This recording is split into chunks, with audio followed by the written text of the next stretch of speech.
The aftermath of humanity's revelation sent shockwaves through every known civilization.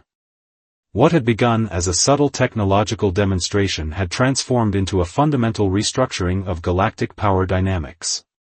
In the weeks following the Great Negotiation, reports flooded communication networks across multiple star systems.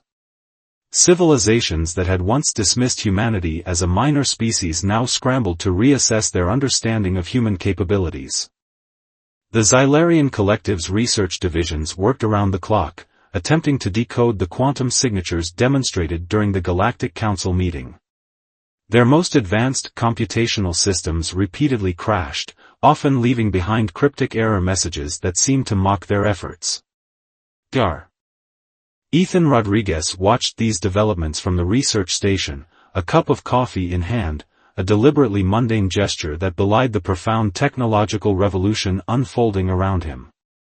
"They're still trying to understand," Commander Elena Wilson remarked, reviewing the latest intelligence reports. "As if our technology can be comprehended through traditional analysis." The human strategy had been brilliantly simple. Rather than announcing their capabilities, they had demonstrated them with calculated subtlety. Each technological revelation was a carefully placed piece in a much larger puzzle, designed to both intrigue and intimidate. Diplomatic channels across the galaxy began to shift. Planets and civilizations that had previously ignored human communication requests now sought active dialogue. Trade agreements were renegotiated. Strategic alliances were re-examined. The Aryan crystalline networks, still reeling from the spatial disruption that had halted their conflict with the Gen, began implementing human-derived technological solutions. What they believed were their own innovations were, in fact, carefully planted technological breadcrumbs, a subtle form of soft technological diplomacy. Victor Reyes, the ambassador who had so dramatically reshaped the Galactic Council's understanding, was now at the center of a new form of interstellar diplomacy. His approach was neither confrontational nor submissive, but something entirely new, a diplomatic style that treated technological capability as a form of language. "We're not here to dominate," Victor would explain in various diplomatic sessions. "We're here to collaborate. To solve problems that have remained unsolved for centuries." And solve problems they did. Humanity began addressing challenges that had seemed insurmountable. A centuries-old resource distribution conflict between the Gen Energy Confederacy and the crystalline Aryan networks was resolved through a quantum computational model that the humans casually presented as a minor suggestion. Interstellar communication technologies were revolutionized. Energy production methods were reimagined. Even the most fundamental understanding of physics was gently but firmly challenged. Kira Novak, the quantum research specialist who had been instrumental in designing their technological signatures, summarized their approach succinctly: "We're not changing the rules of the game. We're revealing that the game itself is far more complex than anyone imagined."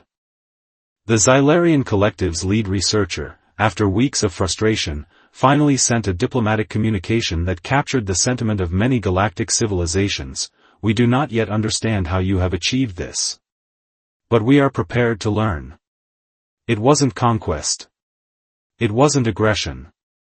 It was something far more profound, a technological and diplomatic transformation that positioned humanity not as a conquering force, but as a collaborative catalyst. In research stations, diplomatic chambers, and scientific laboratories across human-controlled space, a quiet sense of satisfaction prevailed. The long game, decades of strategic technological development, of deliberate underestimation, of patient preparation, had finally paid off. The galaxy had changed. And humanity had changed it, not through force, but through an unprecedented demonstration of potential. As Dr. Rodriguez looked out at the vast expanse of space, he allowed himself a small smile. The revolution was complete. And it had only just begun. The aftermath of the Krellner ship's unintentionally dramatic landing was nothing short of chaos. Dr. Elena Rodriguez, lead researcher at the Quantum Dynamics Institute, found herself at the epicenter of an encounter that would redefine humanity's understanding of extraterrestrial life. "Do you see what I'm seeing?" she muttered to Marcus Thompson, her colleague and chief engineer, who was busy adjusting his augmented reality glasses to capture every detail of the alien arrival. The Krellner delegation emerged from their vessel, their crystalline exoskeletons glinting under the midday sun. Zara Cole, still maintaining her composure despite the less-than-graceful landing, activated the universal translation device. What came out was a mixture of diplomatic jargon and what sounded like a technical manual being recited with extreme formality. "Greetings, inhabitants of planetary designation Earth," Zara began, her mandibles clicking in a rhythm that suggested centuries of practiced communication protocols. "We represent the Krellner Exploration Collective, here to initiate first-level cultural and technological exchange." Marcus couldn't help but chuckle. Sounds like they're delivering a library catalog instead of saying hello. The surrounding researchers, a mix of scientists, government representatives, and curious onlookers, watched with a combination of excitement and bewilderment. A group of undergraduate students live-streamed the event, their running commentary already going viral on social media platforms. Vor, the Krellner's computational interface, began scanning the environment, its holographic form creating intricate data patterns in the air. The AI's attempts to categorize human behavior were producing increasingly complex and contradictory results. "Computational anomaly," Vor muttered, its holographic form flickering. Unable to establish predictive behavioral models. Elena stepped forward, her scientific curiosity overriding any sense of diplomatic caution. "Welcome to Earth," she said, extending a hand in a universal gesture of greeting. Zara stared at the extended hand, her sensory tendrils processing the gesture through multiple cultural interpretation algorithms. The Krellner database had thousands of potential greeting protocols, but none quite matched this simple, direct approach.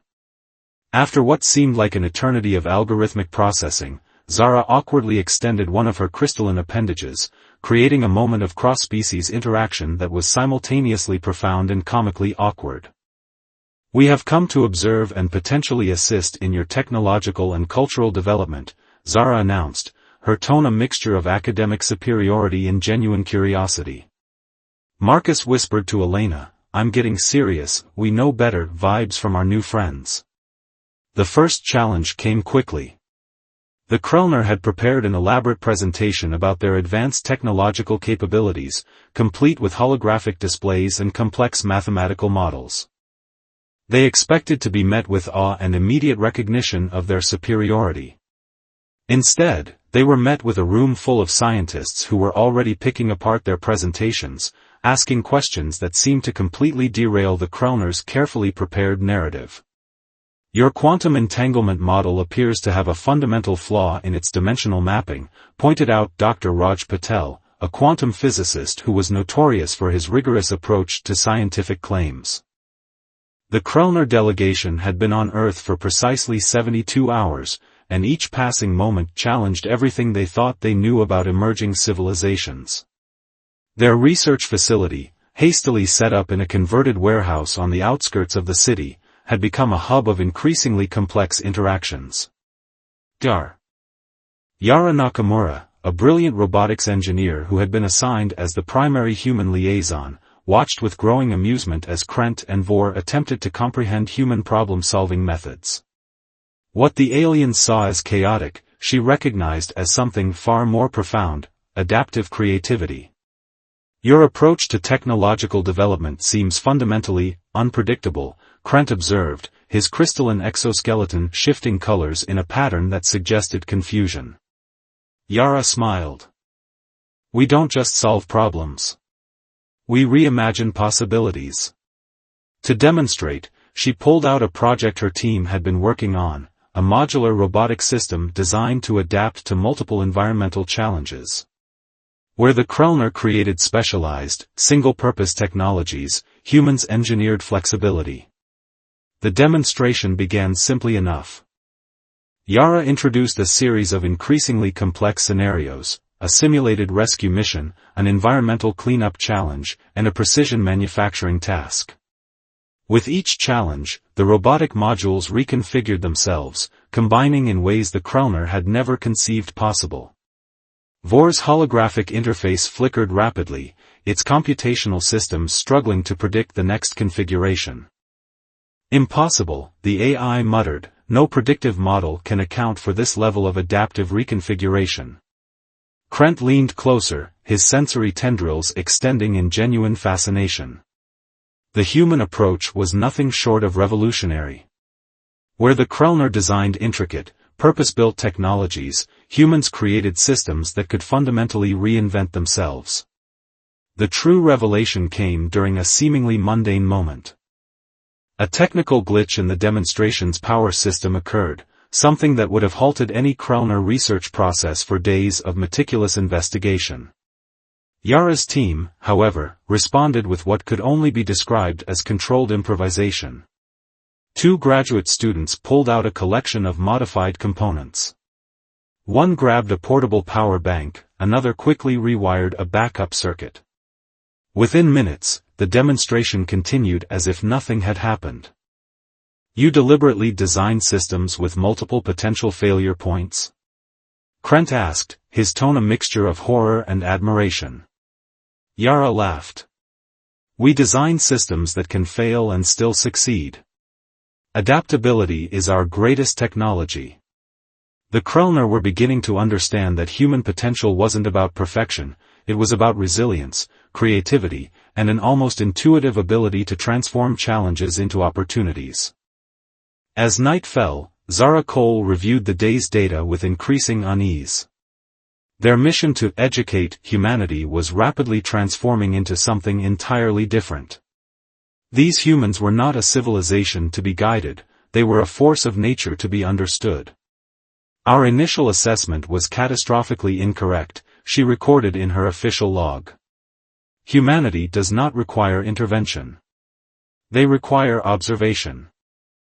Meanwhile, in a small workshop across town, a group of makers, engineers, and artists were already discussing how to modify the alien technology they'd glimpsed. Where the Krellner saw a carefully constructed system, humans saw an opportunity for reimagination. The true potential of humanity was not in their current technology, but in their limitless capacity to dream, adapt, and transform. And the Krellner were just beginning to understand the magnitude of what they had discovered. The research facility hummed with an electric tension that even the Krellner could feel. What had begun as a mission of observation had transformed into something far more complex, a delicate dance of technological exchange that neither species had anticipated. Dr. Nikolai Volkov, a quantum physicist with a reputation for pushing boundaries, stood before a makeshift laboratory setup. Surrounding him were representatives from both human and Krellner research teams, their collective anticipation palpable. We've been analyzing the energy transfer mechanisms in your quantum containment technology, Nikolai explained, his fingers dancing across a holographic interface that merged human and Krellner technological designs. Your approach is brilliant, but fundamentally limited. Krent's crystalline exoskeleton shifted with a color pattern that suggested a mixture of irritation and curiosity. Limited? Our quantum containment systems have been perfected over millennia. Zara Cole stepped forward, her diplomatic training battling with a growing sense of scientific intrigue. The humans had a way of challenging everything the Krellner believed they knew. Nikolai activated the hybrid system, a collaborative design that merged Krellner quantum principles with human adaptive engineering. The result was unlike anything either species had seen before. The containment field didn't just hold energy, it danced with it. Where Krellner technology sought to control and restrict, the human-modified system demonstrated an almost organic relationship with the energy it contained. It adapted, shifted, redistributed, turning what was once a rigid containment into a dynamic, living system. Vor, the Krellner's computational interface, began running rapid analysis. Its holographic form flickered with increasing complexity.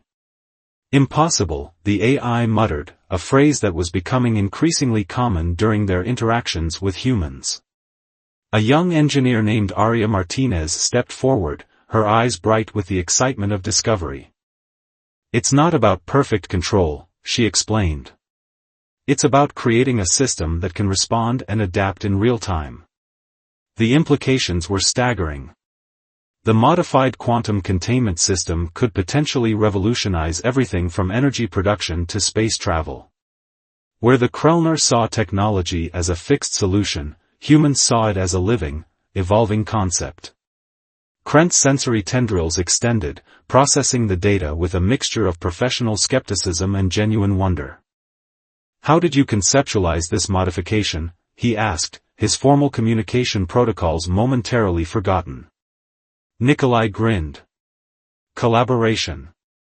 We didn't just look at your technology, we listened to it." The breakthrough came with an unexpected side effect. As the hybrid system stabilized, it generated a type of energy signature that neither human nor Krellner scientists could fully explain. It was as if the technology itself had become something more than the sum of its parts, a living testament to the power of collaborative innovation. Zara Cole found herself recording an addendum to her mission logs that she would never have anticipated when they first arrived on Earth. "Humanity does not require our guidance," she dictated. "They require our partnership." The Krellner delegation had arrived believing they would teach. Instead, they were learning a fundamental lesson about the nature of technological and scientific progress. Innovation was not about perfection, it was about possibility. As the day drew to a close, the research facility buzzed with a new energy. The hybrid quantum containment system sat at the center of the lab, a physical representation of what happened when two entirely different species approached a problem with open minds and collaborative spirits. "We're just getting started," Aria whispered, her eyes reflecting the soft glow of the quantum field. Little did they know, this was only the beginning of a technological revolution that would reshape understanding across the galaxy. The final days of the Krellner mission approached with a sense of transformation that no one, human or alien, could have anticipated. What had begun as a calculated first contact had evolved into something far more profound, a genuine exchange of understanding that would reshape both species' perception of intelligence and potential. Dr. Imani Okeke stood in the central meeting hall, surrounded by representatives from every continent and the Krellner delegation. The massive holographic display behind her showed the successful mitigation of the solar radiation anomaly, a testament to their collaborative efforts. Zara Cole stepped forward, her crystalline exoskeleton now displaying a complexity of color that suggested emotional depth previously unknown to her species. "We came to categorize," she began, her voice carrying through the translation systems, "and we leave having been categorized ourselves."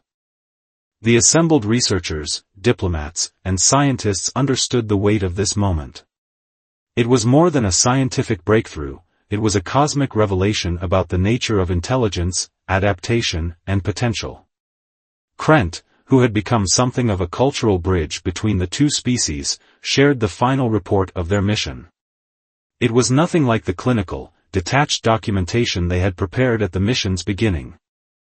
Instead, it was a narrative of discovery, of humility, and of unexpected connection. "Humanity defies classification," the report read. "They are not a species to be understood through traditional metrics of technological progression or cultural development. They are a living system of possibility, each individual a potential point of transformation." The young student team that had proposed the breakthrough solution to the solar radiation anomaly sat in the front row. Kai Rodriguez, now recognized as a key contributor to the collaborative solution, listened with a mixture of pride and wonder. Vor, the Krellner's computational interface, had undergone its own transformation. What had once been a rigid system of predictive algorithms had become something more fluid, more adaptive. The AI had learned something fundamental about the nature of intelligence, that true understanding comes from the ability to reimagine, to adapt, to embrace uncertainty. "Our mission parameters have been fundamentally altered," Vor announced, its holographic form now displaying a complexity that suggested something closer to creativity than pure computation. Classification is insufficient. Collaboration is essential. The final day of the mission was not a farewell, but a beginning. The Krellner would return to their home world with more than data and scientific observations.